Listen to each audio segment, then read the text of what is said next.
హల్లెలూయా. మూడవదిగా, దేవుని యందు మనము నిలిచి ఉంటేనే ధైర్యంగా ఉండగలం. ఏమంటున్నాడు 28వ వచనములో? ఆయన రాకడ యందు మనము ఆయన ఎదుట సిగ్గుపడక ధైర్యము కలిగి ఉన్నట్లు మీరు ఆయన యందు అనగా దేవుని యందు మనము నిలిచి ఉండాలి. ఆమేన్ చెప్పండి, ఆమేన్ చెప్పండి, ఆమేన్. అమ్మ, మూడవదిగా మనము దేని యందు మనం నిలిచి ఉండాలి అంటే దేవుని యందు మనము నిలిచి ఉండాలి. దేవుని యందు నిలిచి ఉన్నవాడే రాకడలోనంట ఆయన ఎదుట సిగ్గుపడక ధైర్యంగా ఉండగలడు. దేవునిలో మనము నిలిచి ఉండాలి నాన్న. ఇప్పుడు దేవుణ్ణి నమ్మేశావు, నేను దేవుని గుడికి వెళ్ళిపోతున్నాను, ఉపవాసం ఉంటున్నాను, దేవునికి కానుకలు ఇచ్చేస్తానండి. ఒరే బాబు, నీ కానుకలు కాదురా కావలసింది, నువ్వు దేవునిలో ఎలాగుండాలి చెప్పండి? నిలిచి ఉండాలి. అంతేగాని ఇక్కడొక గొంతు అక్కడో గొంతు ఉండకూడదు. లోకంలో ఉన్న వాళ్ళకు ఒక గొంతు, బయటికి వెళ్ళిన తర్వాత ఒక గొంతు. నేను ఎందుకో మా మధ్యాహ్నం కొంచెం అలాగా మొన్న ఆదివారం చూసేటప్పటికి కొన్ని ముఖాలు పక్కెట్టుకు వెళ్ళిపోతున్నారు. యాబాయ్ సురేంద్ర నన్ను చూసి ముఖం ఎందుకు పక్కనెట్టుకున్నారు? అయ్యి బాబోయ్, పాస్టర్ గారి కంట్లో పడిపోయామే బాబు. ఏజ్ బాబు ఎలాగున్నాం కానీ ముందు పాస్టర్ గారు చూచారమ్మా. అది యేసుబాబు చూడటం రాకడలో. హల్లెలూయా. అదే అప్పుడు యేసుబాబు చూసాడన్న సంగతి రాకడలో తెలిసే సంగతి. హల్లెలూయా. ఇప్పుడు ఏంటంటే అయ్యగారు చూచారు. ఇప్పుడు స్తోత్రం చెప్పండి. హల్లెలూయా. గట్టిగా చేతులెత్తి స్తోత్రం చెబుదామా? హల్లెలూయా. ఇప్పుడు నువ్వు దేవుని ఎదుట నిలిచి ఉండకపోతే, ఆయనలో మనం నిలిచి ఉండకపోతే, ఇప్పుడు ఆ ధైర్యం నేనేమంటానంటే, ఇప్పుడు షడ్రకు మేషకు అబేద్నెగోకైనా దానియేలుకైనా ఏమండి ప్రియులారా, సారేపతే వెధవరాలికైనా ఏమండి ప్రవక్త శిష్యులలో కొంతమంది అయినా నేనేమంటానంటే వాళ్ళకి ధైర్యం ఏంటంటే నువ్వు దేవునిలో నిలిచి ఉండాలి. ఎక్కడండి? ఇప్పుడు యోహాను రాకడ గురించి చెప్పొచ్చు. ఆయన రాకడ యందు ఏమండి ఆయన ఎదుట అంటే ప్రభు ఎదుట మనము సిగ్గుపడక మనము ధైర్యం కలిగి ఉండాలి. అంటే మనము దేవుని యందు ఆయన యందు మనము నిలిచి ఉండాలి అంటున్నాడు. అంటే నా ప్రియమైన సంగమా, దేవుని బిడ్డలారా, అలాగే టీవీ ముందు కూర్చుని వాక్యం వింటున్న నా ప్రియమైన సోదరులారా, మీకందరికి పరిశుద్ధాత్మ దేవుడు చెప్పే విషయం ఏమిటో తెలుసా? నువ్వు దేవునిలో నిలిచి ఉండుట. ఏమండి, ఆయనలో మనము నిలిచి ఉండకుండా దేవుని కార్యాలు మన జీవితాలలో మనము చూడలేము కదా. దేవుడే మన జీవితంలో తన కార్యాలు చేయాలని ఆయన ఆశపడుతున్నప్పుడు నువ్వు దేవునిలో నిలిచి ఉండకుండా ఒక చెట్టు ఒక చోట నిలిచి ఉంటేనే, స్థిరంగా నాటబడితేనే ఏం చేస్తుంది? ఫలిస్తుంది కదా. ఏమండి, దేవుని యందు నిలిచి ఉండాలి అంటే నేను కొన్ని మాటలు చెప్తాను. విశ్వాసములో నిలిచి ఉండాలి, వాక్యములో. ఈ యోహాను పత్రికలోనే అంటాడు చూడండి. ముందు మనం వాక్యములో నిలిచి ఉండాలంటాడు చూడండి. ఇదే మొదటి యోహాను పత్రిక 2వ అధ్యాయం 14 వచనం చదవండిరా. చిన్నపిల్లలారా, ఓకే,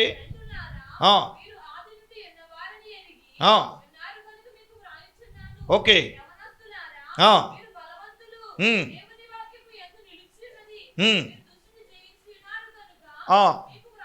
నెంబర్ 1 ఏంటంటే దేవునిలో నిలిచి ఉండడం అంటే వాక్యములో నిలిచి ఉండుట. అందరూ చెప్పండి, అందరూ మాట్లాడాలి. దేవుని యందు నిలిచి ఉండడం అంటే వాక్యములో నిలిచి ఉండడం. వాక్యములో నిలిచి ఉండడం అంటే అర్థం ఏంటి? ఏ వాక్యాన్ని అయితే వింటున్నావో, ఏ వాక్యాన్ని అయితే చదువుతున్నావో, నువ్వు విన్న ప్రకారం, నువ్వు చదివిన ప్రకారం నువ్వు నడిచినప్పుడే లేదా గైకున్నప్పుడే నువ్వు దేవునిలో నిలిచి ఉండగలవు. వింటంలో బ్రహ్మాండంగా వింటాం, చదవుట్లో బ్రహ్మాండంగా, దేవుని వాక్యాన్ని వింటాం, అందులో బ్రహ్మాండం. చదవడం కూడా బ్రహ్మాండం అబ్బాయి. కానీ విన్నదాన్ని చదివిన దాని ప్రకారంగా ఏం చేయం మనం? మన దగ్గరకు వచ్చిన ప్రాబ్లం అదే కదా. ఎన్ని ఏళ్ళైనా కానీ, ఎన్ని సంవత్సరాలైనా కానీ, సీనియారిటీ పెరిగింది కానీ సిన్సియారిటీ లేదుగా. వాక్యంలో మనం నిలిచి ఉండలేంగా. నామకార్థం వదిలిందంటే వదలలేదుగా. ఆచారాలు వదిలేంటే ఆచారాలు వదలలేదుగా. పద్ధతులు వదిలేంటే పద్ధతులు వదిలేదుగా. పాస్టర్ గారు వచ్చిన సరే నీకు ఎదురు పాస్టర్ గారు ఎదురు బాగోలేదా? అయ్య బాబోయ్, నేను ఇలా వాకింగ్ వెళ్ళినప్పుడు అక్కడ ఉంటారు ఒకడు, అంతే ఏం చూడట్లేదు, అలా ఉండి కన్ను రేత, ఏయ్ పాస్టర్ గారు ఎదురు వస్తుంది, ఏయ్ అని వెళ్ళిపోయాడు. ఎదురవుతుంది. నేను మనసులో ప్రార్థన చేసుకుని, ప్రభా ఈ ఆల్రెడీ నా ఎదురు తగిలింది, ఈ వ్యాపారం అంతా వదిలి చేయండి అన్నాను. దేవుని స్తోత్రం. మొత్తం ఆ రోజు అంతా అమ్మేసిందంట. హల్లెలూయా. ఆడు నేను వచ్చే వరకు వాకింగ్ వస్తున్నానండి, ఎప్పుడు వస్తాను అప్పటి వరకు ఉండేవాడు. దేవుని స్తోత్రం. గట్టిగా చెప్పండి చేతులెత్తి. నేను మనసులో ఎందుకు ప్రార్థన చేసుకున్నానంటే, ప్రభు ఏమాత్రం సక్సెస్ అవ్వకపోతే నన్ను తిట్టుకుంటాడు. ఆ రోజు కాదు, నన్ను ఎప్పుడు కనపడినా ఏ సురేంద్ర తిట్టుకుంటాడు ప్రభా, మరి ఈడి నా ఎదురు చూసుకుని వెళ్తున్నాడు, ఇలా మంచిగా నువ్వు చేయి ప్రభు అని మనసులో ప్రార్థన చేసుకున్నాను. దేవునికి స్తోత్రం. ఏమండి, లోకంలో ఉన్న వాళ్ళైతే అలా చూస్తారండి. మనం ఏంటి, వాక్యంలో నిలిచున్నాం కదా. చూడండి యవనస్తులారా, మీరు బలవంతులు ఎందుకు? దేవుని వాక్యం మీలో నిలిచి ఉంది కాబట్టి మీరు ఎవరిని జయిస్తారు? నేను అంటాను, వాక్యము నిలిచి ఉంటే దుష్టుని జయించగలవో. వాక్యములో నిలిచి ఉంటే నువ్వు పాపాన్ని జయించగలవో. ఏమంటే వాక్యములో మనం నిలిచి ఉంటేనే మనం ఏం చేయగలమండి? పాపాన్ని, దుష్టుని. తర్వాత మనం చూస్తే ఎందులో మనం నిలిచి ఉండాలంటే, 1 యోహాను పత్రికలోనే 4వ అధ్యాయంలోనే ఆయన అన్నారు. 17వ వాక్యాన్ని ఒకసారి మనం చదువుదామా?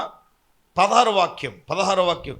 మన ఎడల దేవునికి ఉన్న ప్రేమ మనం ఎరిగిన వారమై దాన్ని నమ్ముకొనుచున్నాము. దేవుడు ప్రేమస్వరూపి ఉన్నాడు.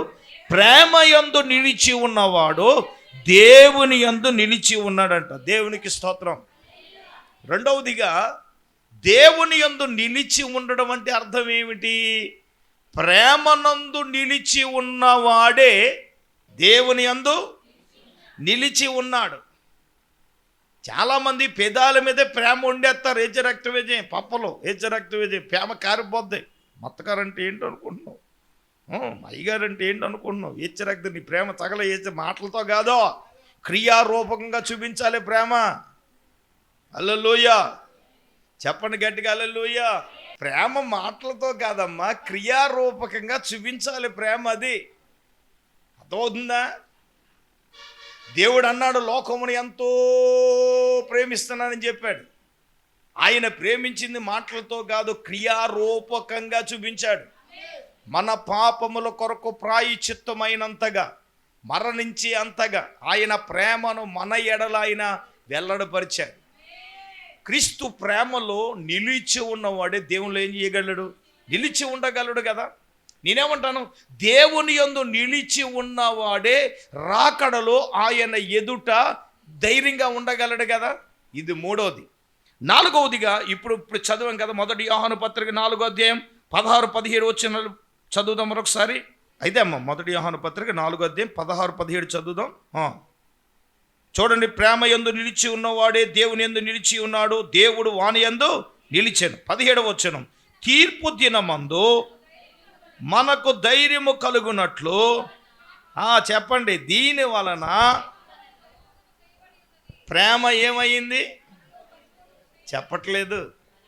నేనేమంటానంటే 4వ పాయింట్ ఏంటంటే, ప్రేమ యందు ఎవడైతే నిలిచి ఉంటాడో వాడే ఎలాగుండగలడు? తీర్పు దినమందు మనకు ధైర్యము కలుగునట్లు దీని వలన ప్రేమ మనలో పరిపూర్ణము చేయబడుతుంది. నేను ఇలా రాసుకున్నాను, ప్రేమ యందు ఎవడైతే నిలిచి ఉంటాడో వాడు ఎలాగ ఉండగలడంటే ధైర్యంగా ఉండగలడు.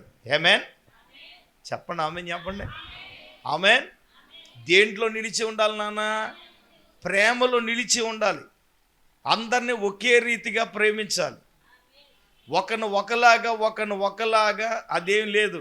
విశ్వాసులారా, మేము ఏం చేసినా, ఎందుకంటే మేము బట్టలు పెట్టాలని దైవజనరాలకి మాకు ఛానల్ నుంచి ఆశ ఉండిపోయింది. పెట్టినప్పుడు ఏం చేయాలి అని ఆలోచన చేసినప్పుడు మొత్తం 3 కేటగిరీలు. ఏం చెప్పండి, ఎన్ని కేటగిరీలు? 3 కేటగిరీల కింద విభజించాం. 3 కేటగిరీలు విభజించాం. కలర్ మారొచ్చు కానీ క్వాలిటీ ఒకటే, రేటు ఒకటే, కలర్స్ వేరు. ఇందులో మేము అందరినీ ఒకే రీతిగా ప్రేమించాము అనడానికి మేము ఒక విషయాన్ని మేము చేసినప్పుడు ప్రతి విషయం మీరు గమనించవలసింది, క్షుణ్ణంగా పరిశీలన చేసి కూడా మేము చేసినా కూడా మాకు తాటాకిలు కడుతున్నారంటే మీకు వందనాలు, మీ ప్రేమకే డబుల్ వందనాలు. హల్లెలూయా. అయితే నేను చెప్పాలనుకున్న విషయం ఏంటంటే, మేము ఒకరిని ఒకలాగా చూసే మనస్తత్వం మాకు లేదు. యేసయ్య ఒకళ్ళని ఒకలాగా ప్రేమించాడు చెప్పండి. అందరినీ సమానంగా ప్రేమించాడు, అంతే కదా. మీరు అందరూ బిడ్డలో పెడితే అందరికీ పొట్టచీరలు ఎడతాం, దేవుని స్తోత్రం. అంటే క్రీస్తు ప్రేమలో తారతమ్యం లేదు. ఒకరిని ఒకలాగా చూసేది క్రీస్తు ప్రేమ కాదు. నేనంటాను, ప్రేమ అనేది మాటలతో కాదు, నేను చెప్పేది క్రియారూపకంగా చూపించే ప్రేమను. ఎలాగా? ఆకలి కొంటే ఆహారం పెట్టాలి, వస్త్రహీనుడుగా ఉంటే వస్త్రం ఇవ్వాలి, రోగినై ఉంటే పరామర్శించాలి. యేసు ప్రభు ఇవన్నీ చెప్పాడు. చెరలో ఉంటే వాడిని పరామర్శించాలని చెప్పాడు. ప్రేమ అనేది మాటలతో, నువ్వు మాటలు చెప్తాడు, ఆకలి వేసినట్టు కడుపు నిండుతుంది చెప్పండి. అయ్యో చాలా ప్రేమ ఉందని చెప్పి నువ్వు బీరు అని బట్టలు ఎట్టుకున్నాడికి పొగిడితాడికి సరిపోద్దా? మన పిల్లలు ప్రభు వచ్చి వేళ ఆయనని నాటికేశారు చానాల క్రితం. అందులో ఒక భక్తురాలు ప్రార్థన చేసుకుంటే ప్రభు ఆయన ఇంటికి వస్తానన్నాడు. ఏమన్నాడు చెప్పండి గట్టిగా. ఆవిడేం చేసింది? ప్రభు వచ్చేస్తాడు మా ఇంటికి, తులసి పిండి వంటలు వండించేసింది. ఎవరో ప్రభు మా ఇంటికి వస్తాడు అని పిండి వంటలన్నీ చేయించేసింది. పిండి వంటలన్నీ చేయించేసి చాపేసేసి ప్రభు వస్తాడు అంటే ప్రభు ఎప్పటికీ రాలేదు. ఈవిడికి ఏమొచ్చేసింది? కోపం వచ్చేసింది. ప్రభు ఇదేం దుర్మార్గం, నువ్వు వస్తానన్నావు, నీ కోసం రకరకాలైన పిండి వంటలు చేసేసాను, నువ్వు ఎంతకి రావట్లేదని ఇలాగ అనుకుంటున్న సమయంలో ఒక ముసలివాడు వచ్చాడు. ఏమొచ్చాడండి? ముసలాడు వచ్చాను, అమ్మా నాకు ఆకలేస్తుంది తల్లి అని అనగానే ఇంక ఈవిడ లోపల నుంచి రియాక్ట్ అయిపోయింది. ఇడికి టైం వచ్చేసాడు, రక్తం వేచే హల్లెలూయా. ఇడికి పని పాట లేదని ఆడి మీద చెలరేగిపోతుంది. యేసుబాబు మీద ఉన్న కోపం అంతా ఎవరి మీద చూపించేసింది? ఆ ముసలోడి మీద చూపించేసి అన్ని ఎగరగొట్టేసింది. ప్రభా ముసలోడు వచ్చాడు కానీ నువ్వు రావట్లేదు నాయన, వండిని ఏమో చల్లారిపోతున్నాయి. నేను ఏమనుకున్నానంటే యేసుబాబు తినేసిన తర్వాత మిగిలేదు ఈవిడ కొట్టేద్దామనేమో. దేవునికి స్తోత్రం చెప్పండి గట్టిగా హల్లెలూయా. చేతులు ఎత్తే స్తోత్రం చెప్పరే, అంటే సీరియస్గా ఉన్నారని చెప్తున్నాను. హల్లెలూయా. మళ్ళీ కాసేపటికి ఒక ముసలావిడి వణుకుపోతా వచ్చి, అమ్మా నీ దగ్గర ఏదైనా కొంచెం పాత చీర ఉంటే ఎత్తావు అనగా ఆవిడ మీద కొంత యేసుబాబు మీద ఉన్న కోపం అంతా ఎవడి మీద చూపించేసింది? మొత్తం మీద అబ్బాయి ఆవిడ కూడా ఎగరగొట్టేసిన తర్వాత మళ్ళీ అంతకే రావట్లేదు. ఇంట్లో నుంచి అరుగు మీద ఇంటి మీద తెగ తిరిగేస్తుంది.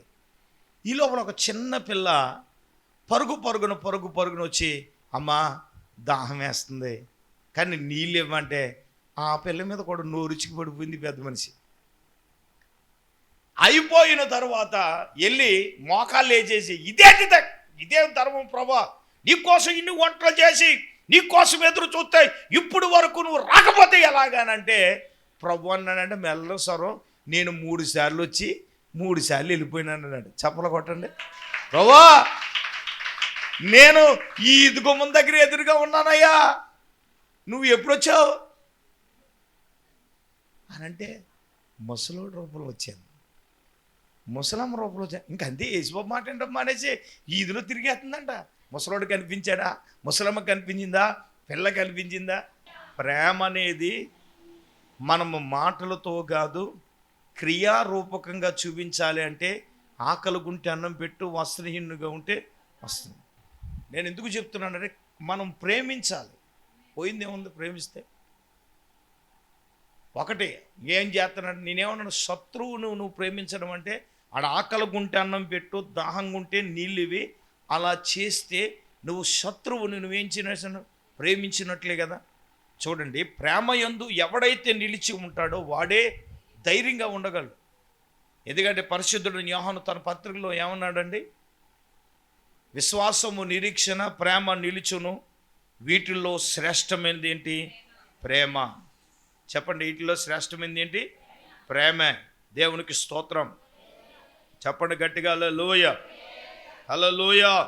కాబట్టి ప్రియులారా, 4 విషయాలు మీ ముందు పెట్టాను. 5వ విషయాన్ని మనం జ్ఞాపకం చేసుకుందాం. నిన్నటి దినాన్ని దీన్ని జ్ఞాపకం చేశాను. సామెతల గ్రంథం 14వ అధ్యాయం 26వ వాక్యాన్ని మనం చదువుదాం. యెహోవా యందు భయభక్తులు గలవాడు బహుధైర్యము పుట్టించెను. అంటే దేవుని యందు భయభక్తులు కలిగి ఉంటే, దేవుడంటే భయము, దేవుడంటే భక్తి ఉంటే బహుధైర్యం అట. నేనేమంటానంటే భయముతో కూడిన భక్తి మనం చేయాలి. ఆమేన్. అమ్మ, ఏం చేయాలి? భయముతో కూడిన భక్తి మనము చేయాలి. అర్థమవుతుందండి? ఈరోజు దేవుని బిడ్డలారా, ధైర్యం కావాలంటే భయముతో కూడిన భక్తి కావాలి. కొంతమందికి భక్తి ఉంది కానీ దేవుడంటే భయము లేదు. నేనేమంటానంటే దేవుడంటే భయము ఉంటే భయముతో కూడిన భక్తి కావాలి మనకి. విశ్వాసులమైన మనం భయముతో కూడిన భక్తి ఎలాగుంటుందంటే, నువ్వు మందిరంలో ఉన్నా ఒకేలాగుంటుంది, బయట ఉన్నా ఒకేలాగుంటుంది, పెళ్ళికి వెళ్ళినా ఒకేలాగుంటుంది, పేరంటానికి వెళ్ళినా ఒకేలాగుంటుంది. ఈ రోజున మన దైనందిన జీవితంలో ధైర్యం మనకు కావాలి అంటే 5వదిగా దేవుని యందు భయభక్తులు. అందుకే యోబుని గురించి జ్ఞాపకం చేసుకుంటాం. 4వ అధ్యాయం 6వ వచనంలో ఏముంది? నీ భక్తి నీకు ధైర్యము పుట్టించదా, నీ యథార్థ ప్రవర్తనే నీ నిరీక్షణకు ఆధారం కదా. ఏమంటే యోబును గురించి ప్రభువే సాక్ష్యం ఇస్తాడు. అతడు యెహోవా యందు భయభక్తులు కలిగి చెడుతనమును విసర్జించినవాడు. ఏంటండి? చెప్పండి. యెహోవా యందు భయభక్తులు కలిగిన వాడు. ఏమండి, నిజమే, భక్తే మనకు ధైర్యం కదా. దేవుని యందు భయభక్తులు కలిగి ఉన్నప్పుడు బహుధైర్యం. ధైర్యం లేదని అన్నాం. నిజంగా భక్తి ఉండి దైవంతో భయం ఉన్నప్పుడు మనమే. ఆ ధైర్యం ఏంటంటే ప్రభువును బట్టే ధైర్యం మనకి. చెప్పండి, దేవుని యందు భయభక్తులు కలిగి ఉన్నప్పుడు. మన ఈ మధ్యన ఒక ఆయన అంటున్నాడు, నాకు చాలా భయం అండి బాబు, నేను చాలా పిరుకోండి బాబు, కానీ ప్రభువుని నమ్ముకున్న తర్వాత కొన్ని ఇదివరకంట బలహీనతలు వచ్చినా భయపడిపోయేవాడంట. అటువంటి పెద్ద మనుషులు కొంతమంది ఉంటారు. రక్తం గ్యాస్ నొప్పి వచ్చినా సరే పెద్ద అడవుడు చేసేస్తుంది, ఊరంతా కొంపగడికి చేరిపోతారు రక్తం. యోబు గారు దైవికమైన భయం అతనిలో ఉంది కాబట్టి అతని ధైర్యం ఏంటంటే అదే కదా. నేను అంటాను, ఆస్తి పోయినా, పిల్లలు పోయినా, శరీరమే రోగం చేత బలహీన చేత శోధించబడుతున్నా, ఏమండి ఆ ధైర్యం దేన్ని బట్టి వచ్చిందో తెలుసా? అతని భక్తిని బట్టి అతనికి ఏంటి చెప్పండి? ధైర్యం. నిజమే నా ప్రియమైన దేవుని బిడ్డలారా, ప్రియ పరిశుద్ధాత్మ దేవుడు ఈ ప్రత్యేక సమయంలో మనతో మాట్లాడుతున్నాడు. ఏమండి, దేవుణ్ణి బట్టే ధైర్యం. ఆమేన్. ఆ ధైర్యం ప్రియులారా భక్తిని బట్టి మనకు వస్తుంది ధైర్యం. నేనేమంటానంటే కొన్ని బలహీనతలు ఉంటాయి. ఇందాక చెప్తున్నాను, దాని గురించి చెప్తే వెళ్ళిపోతున్నాను. ఏమంటే భయం ప్రతి దానికి ఏదో నాకేదో అయిపోతుంది, నాకేదో జరిగిపోతుందంటే అర్ధరాత్రి సమయంలో నాకు ఎన్నోసార్లు జరిగింది. నేను అలా లేచి చక్కగా వేడి నీళ్ళు తాగి ఏమండి ప్రార్థన చేసుకుంటే అలాంటి బలహీనత సమయంలో ప్రభువు నన్ను స్వస్థపరిచి ఆరోగ్యం ఇచ్చిన సందర్భాలు చాలా ఉన్నాయి. హల్లెలూయా.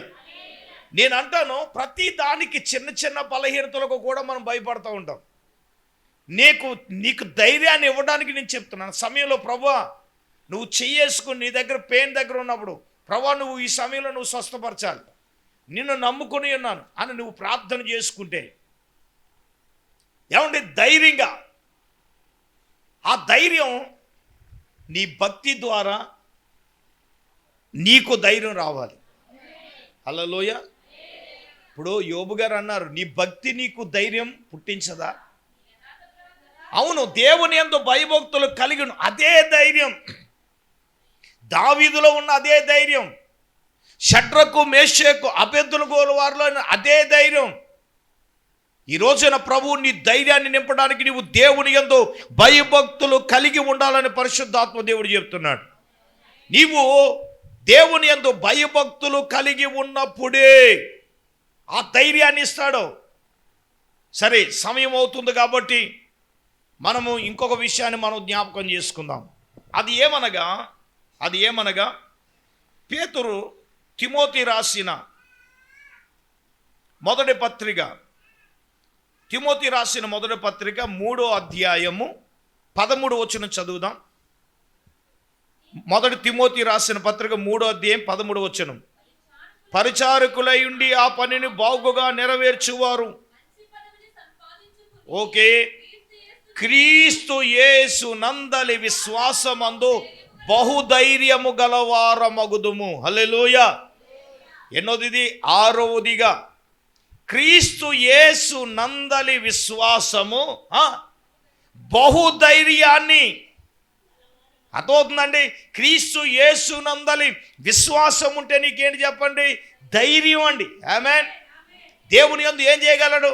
నువ్వు ఎన్నో అప్పులతో రావచ్చు, లేదా కుమార్తె వివాహం గురించి రావచ్చు, కుమారుడు జాబు గురించి రావచ్చు, నీ అప్పుల గురించి రావచ్చు, నీ బలహీనతల గురించి రావచ్చు, నీ సమస్యల గురించి రావచ్చు. నేనేమంటానంటే, నీకు ఏదైనా కానీ నువ్వు దేవుని యందు విశ్వాసం ఉంచగలిగినట్లయితే నా దేవుడు, నా ప్రభువు నీ రోగాన్ని స్వస్థపరచగలడు, నీకు ఆరోగ్యాన్ని ప్రభు ఇవ్వగలడు, కుమారుడి జీవితంలో అద్భుతము చేయగలడు, నీ గృహం విషయంలో నా ప్రభు గొప్ప కార్యము చేయగలడు.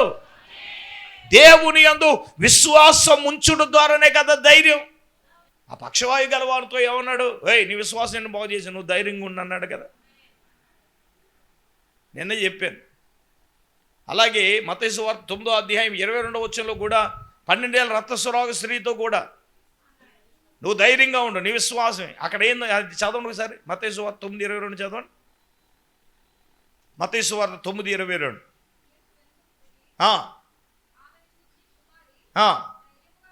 ధైర్యంగా ఉండు,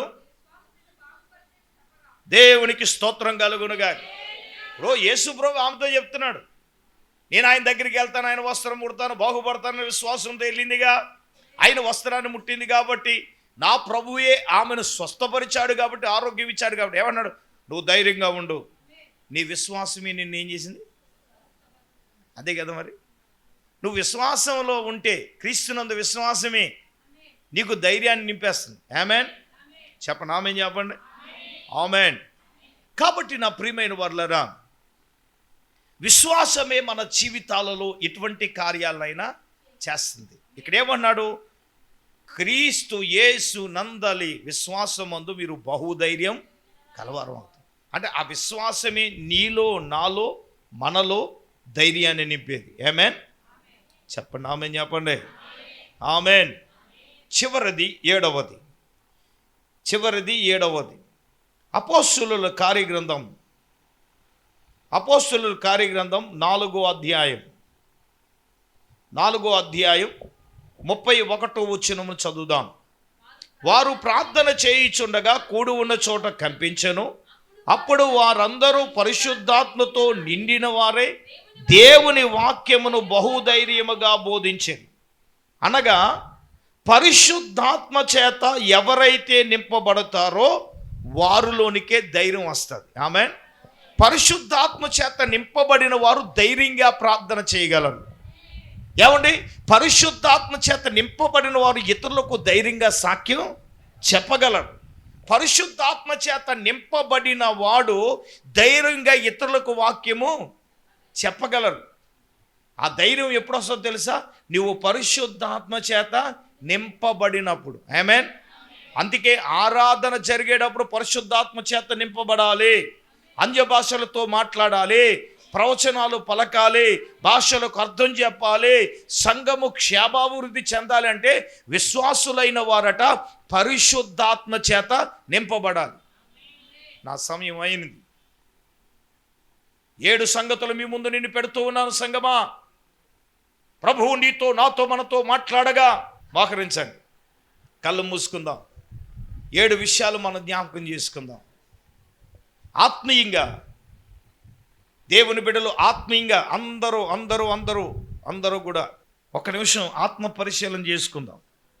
7 సంగతులు ప్రభు మనతో మాట్లాడగా అందరూ కళ్ళు మూసుకుని ప్రార్థన చేయండి. అనాలోచితంగా ఎవరో అనాలోచితంగా ఉండడానికి వీలేదు. అందరూ 3 కళ్ళు మూసుకుని ప్రార్థన చేసుకుందాం. ప్రభువా, ఇంతవరకు నీ వాక్యం ద్వారా మాతో మాట్లాడి ఉన్నావు నాయన. ఇదిగో ప్రార్థన చేసినప్పుడు మేము ధైర్యంగా ఉండగలమని మాట్లాడావు. పాపము లేని వారుగా ఉన్నప్పుడు ధైర్యంగా ఉండగలమని మాట్లాడావు.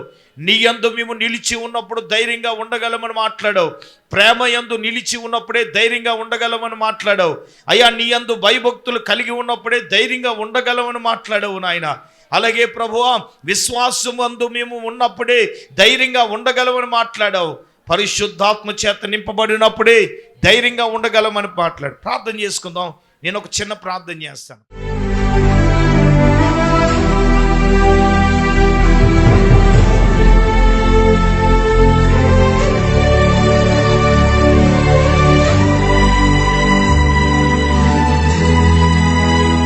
ప్రేమ కలిగిన మా తండ్రి, దయగలిగిన యేసు స్వామి, ఈ రోజున నీ వాక్యం ద్వారా ఇంతవరకు పరిశుద్ధాత్ముడ మీరు మాట్లాడి ఉన్నారు. దేవుని బిడ్డలు ఆత్మీయంగా ఎవరు ధైర్యంగా ఉండగలరు అని మాతో మాట్లాడావు. ఆత్మీయంగా ఎవరు ధైర్యంగా ఉండగలరని మాట్లాడావు. నైనా 7 అంశాలు అయ్యా ఇక్కడ కూడిన బిడ్డలందరితోనూ, టీవీ ముందు కూర్చున్న వారితో కూడా నువ్వు మాట్లాడుతూ ఉన్నావు. అయ్యా, విత్తబడిన వాక్య బిడ్డల హృదయాల్లో నీరు కట్టి ఫలింప చేయండి. వారికున్న సమస్యల నుంచి, బలహీనత నుంచి, వ్యాధుల నుంచి, రోగము నుంచి, కోటి సమస్యల నుంచి, అనారోగ్య పరిస్థితి నుంచి విడుదల దయచేయండి. ప్రతి ఒక్క బిడ్డ జీవితంలో గొప్ప అద్భుతమైన ఆశ్చర్యమైన కార్యాలు మీరు జరిగించమని, ఎగ్జామ్స్ రాయిపోతున్న బిడ్డలకు మీరు తోడుగా ఉండండి. ఎగ్జామ్స్లో కూడా విజయాన్ని అనుగ్రహించమని యేసు నామములో ప్రార్థన చేసి అడిగి వేడుకొనుచున్నాను తండ్రి, ఆమేన్. మన పరమ తండ్రి అయిన దేవుని ప్రేమ, రక్షకుడైన యేసుక్రీస్తు ప్రభుల వారి యొక్క దివ్యమైన కృప, పరిశుద్ధాత్మ దేవుని కన్యను సహవాసం ప్రభు బిడ్డలారా ఇక్కడ కూడిన సదాకాలం తోడైనను గాక. ఆమేన్.